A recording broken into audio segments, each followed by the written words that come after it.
Hi, I'm Annie Reuter, and this is my first year as a mentor. Hi, I'm Priscilla, and this is my third year as a mentee.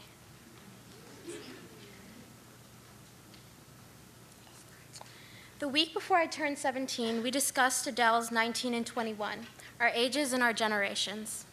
Our conversation shifted to how our age defines us, the generation we live in, and the generalizations others might make about us. It was a new experience to write together in the genres. 28. Annie, you know you're now closer to 30 than you are 20, my brother-in-law reminded me on my 28th birthday. Just the thing every girl wants to be told. At 17, I dreaded the thought of no longer being a teen and soon entering my 20s.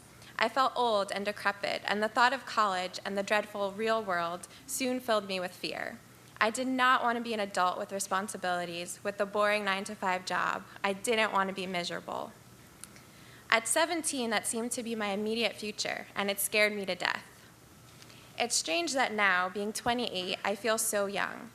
While I have what seems to be adult responsibilities, rent to pay, a job to go to, most days I still feel like a kid. Perhaps it's because I'm a music journalist, and the majority of my days are spent writing about Justin Bieber, or which boy Taylor Swift's new single is about. Sometimes I even get to hang out with the bands that I hear on the radio. I once interviewed One Direction at their hotel as a swarm of girls were outside screaming and anxiously waiting to meet them. Confession, all 5 guys gave me a kiss on the cheek. The truth of the matter is that I have every teenage girl's dream job, and that's why I feel so young. On a daily basis, I'm channeling my inner 17-year-old self, trying to figure out what questions I would have wanted to ask my favorite bands. It also doesn't hurt that I look about the age of the demographic I write for. But I don't mind it. To be in your 20s and still get mistaken for someone in their teens is a good thing. Well, I'll see how I really feel about that when 30 comes around. Given my day job and my annual request for a Backstreet Boy in my Christmas stocking each year, much to the chagrin of my parents, I have a feeling my future will still involve listening to boy bands, writing about Justin Bieber, and endlessly deciphering Taylor Swift song lyrics. Being a grown-up isn't so bad after all. My generation. I'm talking about my generation. Pete Townsend of The Who told Rolling Stone in 1985 that my generation was very much about trying to find a place in society. And isn't that what we've been trying to do all these years?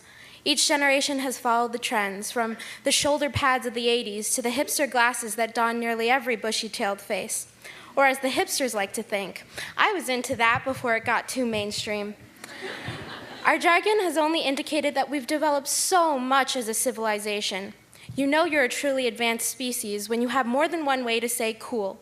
Skadoosh, you know, those are the cat's pajamas. The real bee's knees. Groovy, daddy-o, can you dig it? Let's boogie, that's chillin', that's fly, that's wicked, what's up, word, get jiggy, that's fat, spelled P-H-A-T. My bad. And now, hashtag tight, hashtag sword, hashtag swag, hashtag hashtags. And we've even learned different skills. Hashtag, we learned how to type and read with no spaces. We learned how to crank that Soulja Boy, Dougie, Cat Daddy, twerk, Gangnam Style, and Harlem Shake. We're the generation that loves cat videos. We're the generation that does stupid things like planking or the cinnamon challenge. Because nothing sounds like a good idea than chortling a spoonful of cinnamon. Only after the burnt throats do we realize that was a stupid idea. In a sense, we've come so far, from worshiping the king of rock and roll to screaming for Based God. We're the generation of electing Obama, killing Osama, watching Mean Girls drama, and being obsessed with llamas, Wagamama, and the Oxford comma. We invented memes, Facebook, Twitter, YouTube, Honey Boo Boo Child, Snuggies, iPhones, and iPads. We survived 9/11, the recession of 2008, Hurricane Katrina, Hurricane Sandy, and the Hunger Games. There's so much we've been through that I can hardly write enough words to make it count. It's 2013 and they said the world would end. They said the same thing in 1893 at the Chicago World Fair. Frederick Jackson Turner announced the era of the frontier had ended. Every day, worlds are ended and new ones are beginning. It's 2013 and I say we've got a ways to go. Thank you.